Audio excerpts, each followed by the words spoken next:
Hollywood, it was after I did Coach Carter, and I saw Eddie Murphy and Johnny Gill tongue kissing, Oh. and this is like out in public. So a lot of the things that y'all think they do. They're doing things behind closed doors, like Eddie Murphy, who knows me very well. You know, how well? Very well. You know, and what hurts me about him is, if anyone was after this meeting, and it will be filmed, they asked me, "What do you know about Eddie Murphy?" I'm not interested in destroying his life. I'm more interested in destroying his wife's life. I couldn't do that to her. Y'all, Nicole Murphy is still out here being salty over Eddie Murphy, and now it's being reposted that Nicole has been sitting on some receipts about Eddie's very nasty time in the T9s, including her baby daddy's alleged relationship with Puff Daddy.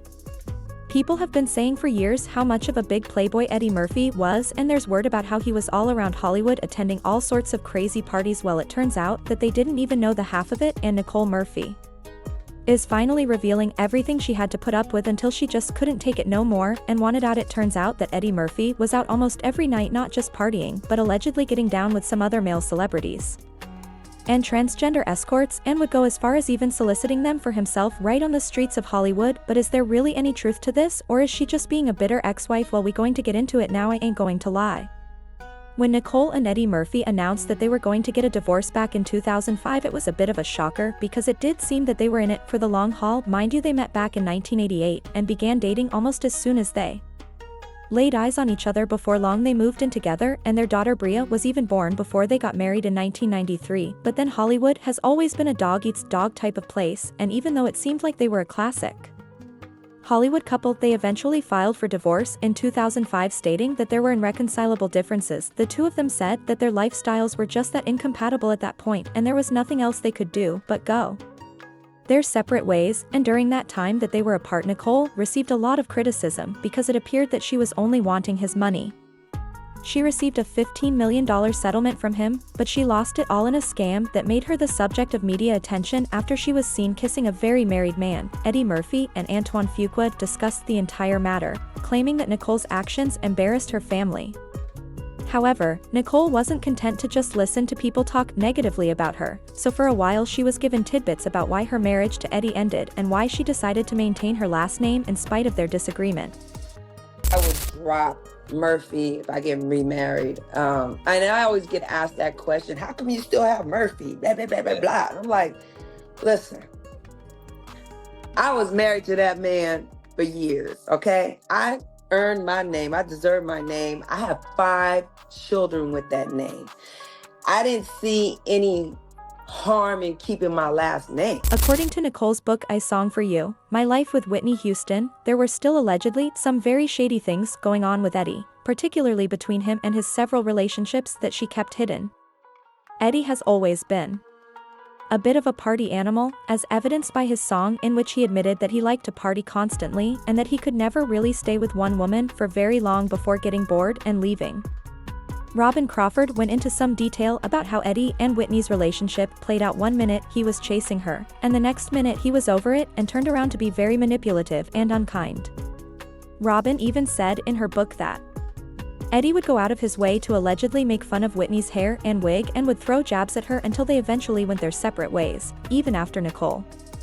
Eddie didn't stop dogging women and reportedly did the same thing to Melb, where he went after her and even went to her father to ask for her hand in marriage. Then he left her hanging publicly and denied that their daughter was his. That was very messy, especially with the irony of it being that his daughter was born on his birthday. And according to Nicole, the same pattern he repeated in his relationship with Whitney and Melb is the same way that he was moving when he was with her. And there have been several theories that Eddie was simply with women because he wanted to cover up what or who he was really into, if you know what I mean, because there have been plenty of rumors about how Eddie be getting down both in and out of Hollywood parties. In 1997, Eddie was involved in a scandal that nearly buried his whole career when he was pulled over by police late one night in West Hollywood. It was supposed to be a routine stop, but guess who was in the car with him? A 20-year-old transgender escort named Addis Stone Shalimar Sully. Now Eddie claimed that he was only trying to help someone out and that he was being a good Samaritan, you know, just offering her a ride. He claimed to have gone out to find something to read when he met a person on Santa Monica Boulevard in Los Angeles and was unaware that she was transgender until the police questioned him further, revealing that Nicole and the children were out of state when he picked her up at 4 a.m. And I'm not, and that's what's weird about this, to have your sexuality question and your moral fiber question and all that, when all I was doing was trying to be nice to somebody. Wine girl in the corner crying. It looks like she was crying. She goes, oh, Eddie Murphy. She noticed him at the light. She recognized Eddie Murphy. Oh my God.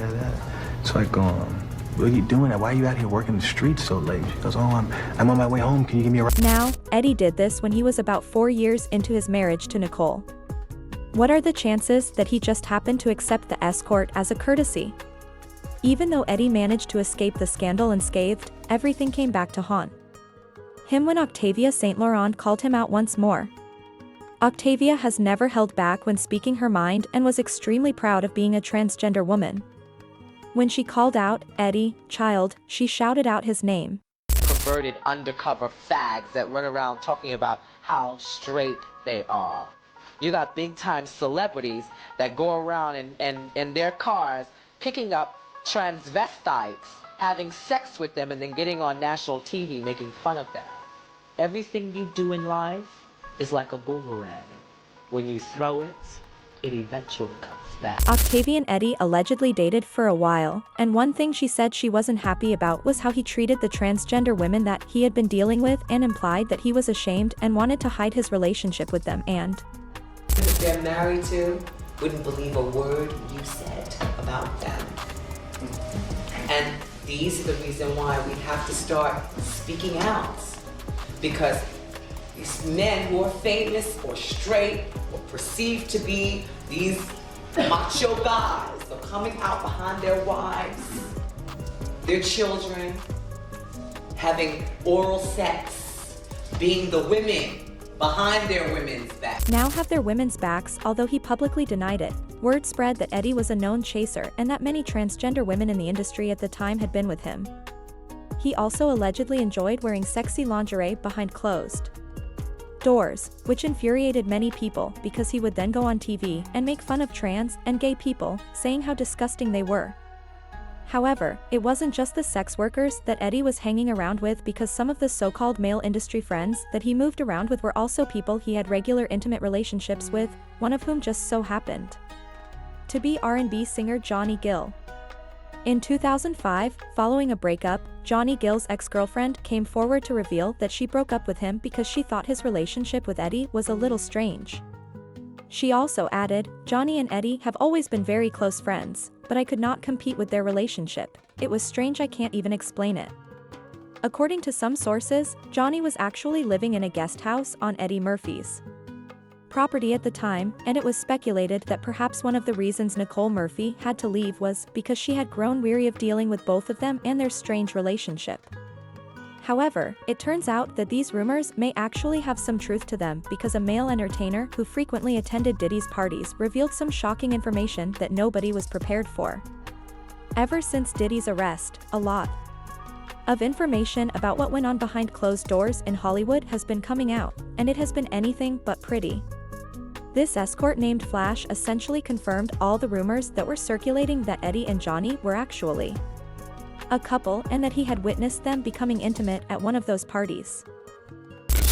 Because I was just checking out, it was in the Hollywood Hills. So I was walking down the stairs and they were kissing at the bottom of the banister, like, and I'm like, damn, the nutty professor really is nutty.